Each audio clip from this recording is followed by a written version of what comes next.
Buenos días a todos y bienvenido en este nuevo episodio de Café Cultura. Hoy este programa está dedicado a Salvador Dalí y por esto estoy acompañada de Clemence y Anastasia. Hola chicas. Hola Charlotte. Antes de todo, ¿quién era Salvador Dalí, Anastasia?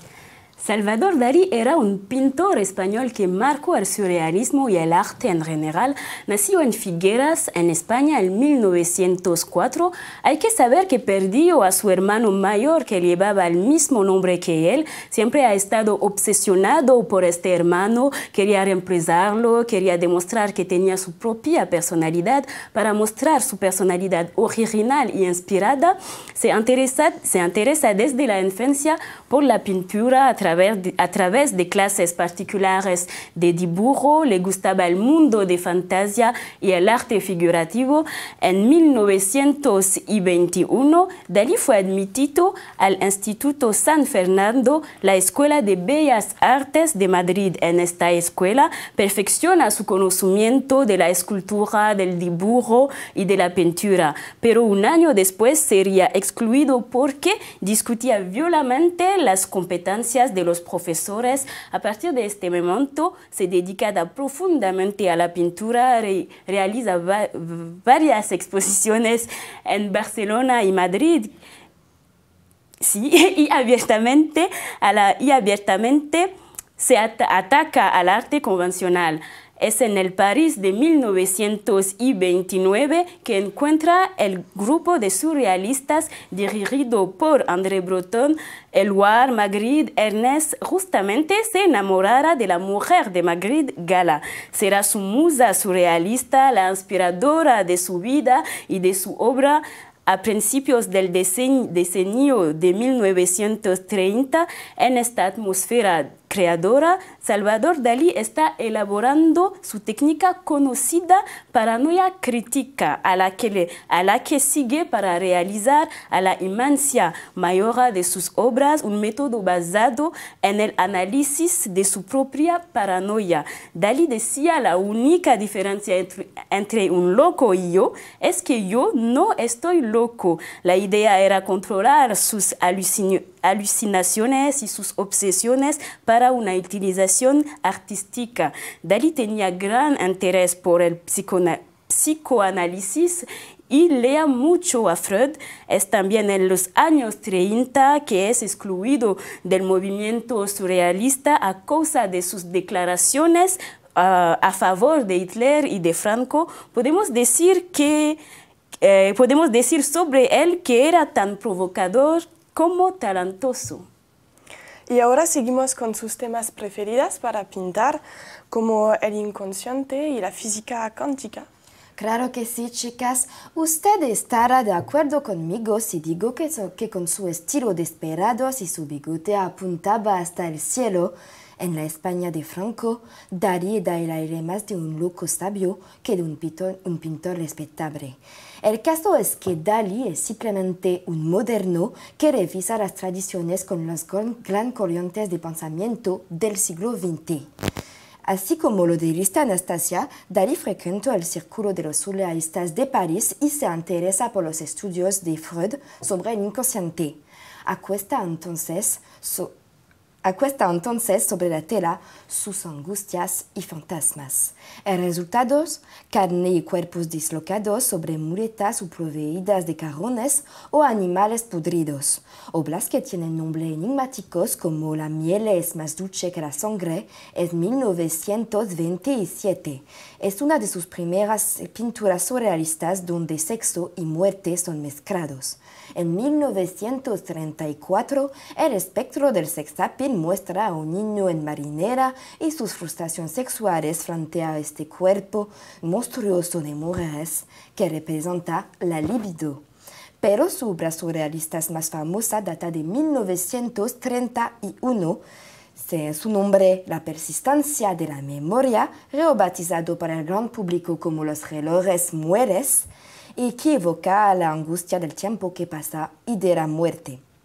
En 1936, Dalí pintó Construcción muebles a las ruedas hervidas y Canibalismo del otoño, que representan la carnicera de la Guerra Civil Española, pero Dalí lo es demasiado hace extravagancia para considerarse como un artista voluntario. En su vida secreta de Salvador Dalí, publicado en 1942 su autobiografías, escribe que considera la guerra como un fenómeno natural en oposición de Picasso, que la consideraba como un fenómeno político, declaración que explica su evicción del Círculo de los Surrealistas de París.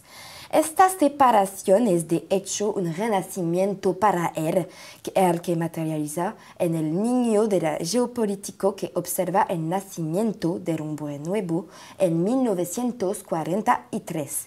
Escuchó las lecciones de Freud, que ve solo consciente en las obras surrealistas, y del inconsciente en la pintura clásica. Se considera ahora como mística y trabaja con temas religiosos, pero revisitados con elementos del mundo moderno. Primera etapa de su nueva vida artística, saber dibujar. Aprende de los maestros del Renacimiento y en sus nuevas pinturas el claroscuro delimita el cielo y la tierra, es decir, lo sagrado y lo profano. La disposición de las figuras religiosas se basa en informes matemáticos de renombre y de divina proporción. Pintó muchas crucifixiones y madonas en los años 50. Iconos que aparecen a menudo en levitación, incluso casi en 3 dimensiones o todavía desmaterializados. La fascinación de Dalí por los progresos de las ciencias se manifiesta desde los años 30, cuando evoca la teoría de la relatividad para explicar sus relojes mueres. En los años 40 se vuelve hacia la energía atómica, más particularmente los trabajos de Heisenberg sobre el átomo. Las bombas de Hiroshima y Nagasaki hacen del átomo su tema preferido. Un foso además lo separa de los surrealistas, primeros apoyos del átomo de la física nuclear, antes de condenar su fuerza destructora. Dalí elogia las fuerzas del átomo, matriz del universo. Este tema de la física cuántica es también valorizado en las fotos de David Alsman, donde vemos su bigote en gravitación. Dalí crea el misticismo nuclear y presenta clásico de la pintura con caras estaradas, como su cara rafaelesca estaradas en 1951.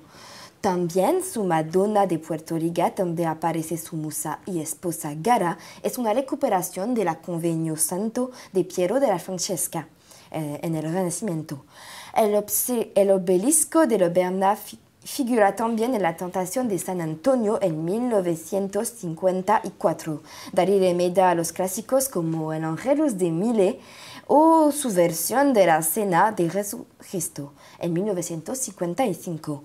La puesta en escena es digna de Hollywood. Dalí utilizó la técnica de la superposición de fotográficas para poner de manifiesto un Cristo que se parece más a una celebridad que a una icona. Podemos también considerar como una blasfemia el facto que transcriba la cara de los icones en la cara de su mujer Gara. Pero Gara es su musa y aparece en numerosas de sus pinturas como la leda atómica. Dalí se definía como un católico que todavía no había encontrado la fe. Trataba de encontrarla en la ciencia, que le oponía extasiado. Para él, si Dios debía existir, reside en la materia. Dalí era un artista completo, se interesó en la arquitectura, la escultura, a la literatura, el cine y también en la fotografía. Pero antes de todo empezamos con objetos insólitos creados por Dalí. Dos de los artefactos surrealistas dalinianos más notables fueron el teléfono langosta y el sofá de los labios de Mae West, realizados entre 1936 y 1937. El teléfono langosta fue encargado por el artista y mecenas Edward James. Era perfectamente operativo y James adquirió 4 de ellos para su casa. Podemos ver uno de ellos en el Museo del Teléfono de Frankfurt del Meno, por ejemplo. Para el sofá de Mae West ha sido hecho de madera y satén. Recibía su forma de los labios de la famosa actriz Mae West, a quien Dalí encontraba fascinante. Entre 1941 y 1970, Dalí se dedicó al diseño de joyería. Creó 39 piezas en total, todas integraban partes móviles. Las más conocidas de ella es Corazón Real. Está hecha en oro y tiene 46 rubíes, 42 diamantes y 4 esmeraldas incrustadas. Su centro está como un corazón auténtico. Es posible ver estas joyas en el Teatro Museo de Figueras como parte integrante de su colección permanente. Se interesó también en el cine desde su juventud. Creó espléndidas obras de arte como Destino, en colaboración con Walt Disney, pero después de 8 meses de trabajo intenso, la compañía tuvo que abandonar el proyecto por dificultades presupuestarias y solo 57 años más tarde se remató su producción. Pero la obra más famosa de Dalí en cine fue para Un perro andaluz. Es un corto de 17 minutos que incluye algunas de las imágenes antológicas del surrealismo. Es una película de Luis Buñuel y Dalí trabajó como co-guionista. Esta película es su aportación más notable al mundo del cine independiente. Produjo una segunda película con Buñuel, La Edad de Oro. Colabora también con cineastas como Alfred Hitchcock para la película Spellbound y más precisamente para una escena donde se pretende mostrar aspectos del inconsciente. Pero no se limitó al cine, sino también al mundo de la moda y de la fotografía.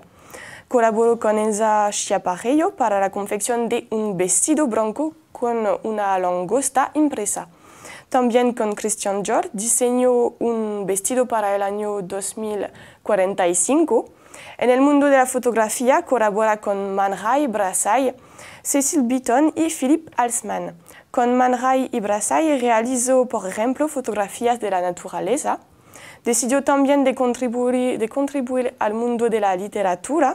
Escribió, por ejemplo, Manifiestos de la Antimateria en 1958, o más su autografía que se llama La vida secreta de Salvador Dalí.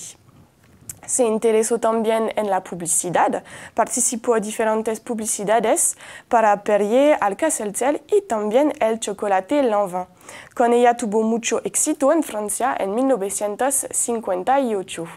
Colaboró también con la marca de pirulí Chupa Chups, dibujó su logo, que es ahora casi el mismo que en los años 60, cuando Dalí lo dibujó.